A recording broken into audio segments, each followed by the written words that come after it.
Hello, my great and wonderful people. We welcome you once again to our today's episode of this program. And today we get this message for our table when it be saying a pressing issue when it dey happen for Oduduwa land, even as we dey talk so. As a lot of leaders don't they join hand with Sunday Igboho to declare Oduduwa as their own nation. This one, they don't want one Nigeria again. Now, Oduduwa. A lot of people don't they cry out. The title of this one, when they say they reach our table here to say, we don't want Nigeria again, but Yoruba nation. Sunday Igboho also declare. You know, this morning we also received another news from another man again when he say in name na Banji Akintoye, when he himself they talk say he not there for one Nigeria again, although he don't take when he be say this man don't they talk this very word. And a lot of people now don't they join for this very matter. All right, may we just do one or two reading, then we'll conclude together for the comment section. I beg, make you not forget to hit that subscribe button and also the small bell when it be say it dey near. You know, say we dey here to supply you every update when it be say you need. All right, may we go straight to the matter. And as we put our hand there for inside this matter, they can make us understand, say Yoruba right activist, when it be say in name na Chief Sunday Adeyemo, when it be say they popularly known as Sunday Igboho, say he don't declare his own support for the establishment of the Yoruba nation, which is before if they talk about Fulani must go. Now, if don't remove the hand for Fulani must go, say Yoruba nation need to stand on its own. And still on top of the matter, the contour say, as they catch up the speech when it be say this man mean, when it be say he make can go viral, say Sunday Igboho, say he don't gain a lot of prominence as he followed the ultimatum when it be say he issue to criminal herdsmen when it be say that they live for the southwest, as it express his own determination to defend Yoruba land. And as we put our hand deep again, the contour say, according to this very man, which is Sunday Igboho, he thought say, right from this very moment, say they don't want any Fulani herdsmen for their land, which is Yoruba land, when it be say they disturb their own farmland, they destroy everything when it be say that they plant. Say, from now on, if they meet any killer herdsmen for their land, which is Yoruba land, say they will face them head to head to destroy them. And if any policeman attack any of us, we they ready for them. We don't want Nigeria again, but the Yoruba nation. Say no sense for any one Nigeria when it be say the major resources, when it be say it dey for this country, Nigeria, say it dey for the hand of the northerners. Enough don't they enough. For this decision, when it be say we just take so, we not they look back and we not they fear anybody. We see say killer herdsmen don't they take over our land and they kill our own people. This one of the one when it be say we they receive from Sunday Adeyemo, when it be say they're popularly known as Sunday Igboho. All right, my great and wonderful people, before we will leave una make una share una opinion with us on the comment section. Thank God for the life of this man, because this man don't really open a lot of revelation when it be say a lot of people don't they walk upon today. Honestly, one person must start am for somewhere. Now the truth matter ain't be that one. Now God still prepared this very mind so that everybody, when it be say he not really know what thing is supposed to do before, they will step upon this very path when it be say this man don't create and start to the exploits. Now what thing we want now ain't be this one. We see they beg people like Showere, make they still turn their own face to this very decision. We know say everybody no will fit just they look on one direction.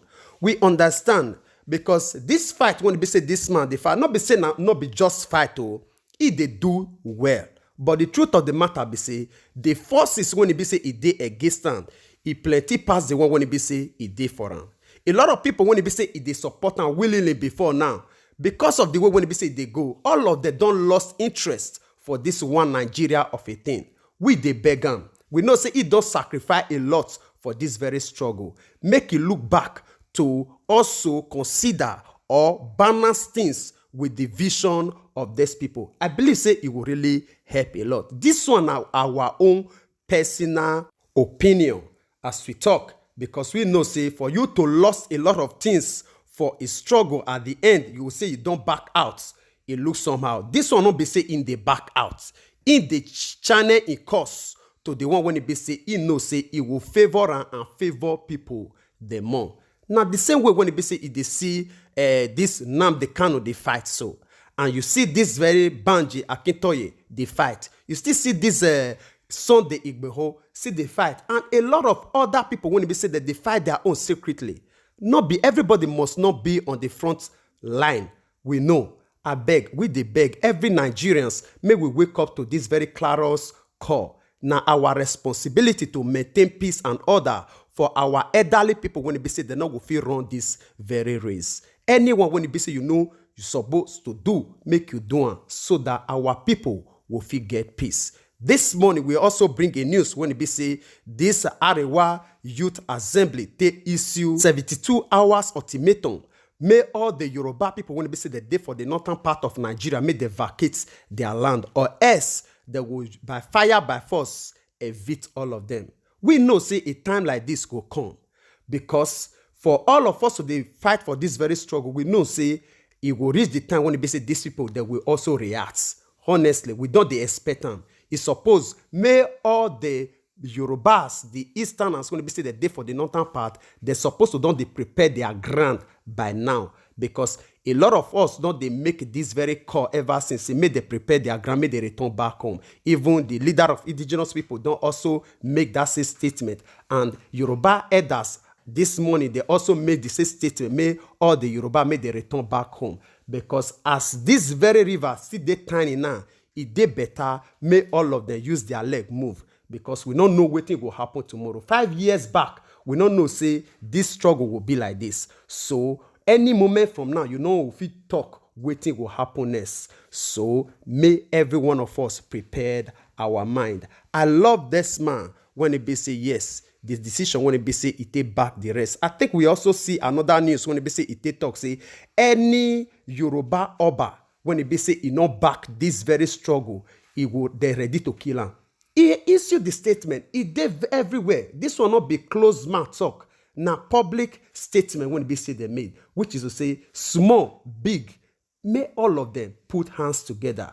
We still they use this moment to send a message across to the Southeast governors, to the South governors. May all of them emulate this very decision when they say Yoruba cooperatively they take today. It will favor them because this one, when they say, all of them, when they say they want become governor, they want become president, they run to the northern part to go take permission, to go seek for popularity. It no will favor them. It no will take them to anywhere.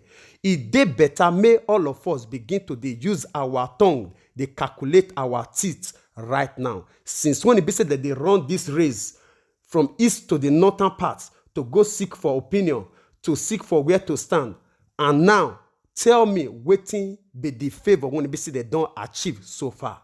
Rather, for their land to be deserted, for their people to be killed on daily basis, for their farmlands to be taken over by these Fulani herdsmen, for their oil wells to be taken over by these Fulani caliphates, for them not to have decision of their own to decide what they were supposed to do and how decisions stand. Now that one be the something when they say that they enjoy. May they themselves, if they want to be honest to themselves, they were supposed to know, see, then they said they be slave. And they know. They know. They know. Tell me what you not come make them make a decision. And when they don't say, they don't see somebody when they say, it don't raise this fire now. Make they back them up. Make they back these people up so that everybody will know where it belongs and take a rightful stand. Now, so it's supposed to be.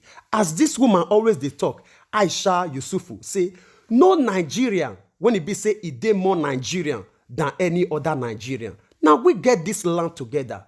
May we not come they carry ourselves as slave to another fellow Nigerian when it be say yes, if they see itself as king. I don't understand. So may we make things right the way it's supposed to be. All right, my great and wonderful people, I will leave una make una share una opinion with us on the comment section. And before then, make you not forget that red subscribe button, make you help us hit them. And the small bell when it be say day now, so that anytime when it be say we take bring a new update, it will always they come to you straight. You know, with the suffer to look for them. All right, We would like to draw the conclusion of this program here. We really appreciate you all when it be say it did with us up to this moment. You, when it don't already be part and parcel of this great family, God Almighty will bless you. Your effort, your contribution towards us will not taken for granted at all. All right. Not forget to help us share this one as well so that it still reach our brothers and sisters all over the world. We would like to draw the conclusion of this program here. We will see you again when we see you. Remember, we love you all. Bye-bye.